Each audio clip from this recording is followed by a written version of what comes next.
SELM stands for Simulated Electronic Launch Minuteman, and it matters because it is part of a very broad, all-encompassing test regimen that we do for Minuteman III, where we are actually using the real launch control center, real LFs with real missiles that simulate launch all the way up until first stage ignition. So it proves without a doubt that what is in the field and what we would use to fight tonight will work today.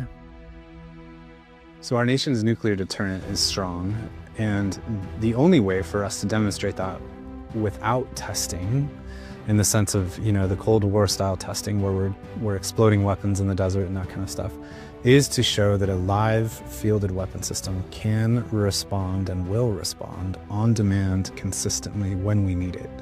And this test shows exactly that. Where this test leaves off, the Flight Test Squadron down at Vandenberg picks up, and that's when we actually launch a missile for real out of the hole over the Pacific Ocean. So this particular test carries the function of the weapon system up to that point. The Navy E-6B aircraft, it's a Boeing 707 equivalent. It is a command and control asset that we use to help manage forces across the world and provide senior leaders that opportunity to, again, command and direct those forces in times of crisis and on a day-to-day basis. Normally we have missileers in the ground having the capability of launching the ICBMs. And the worst day in America, if we lose that capability, our aircraft is on alert 24/7 to provide launch votes to the ICBMs so we can launch those missiles if required. We are POTUS's only secondary launch capability, so it's really important that we have aircraft on alert, ready for the call.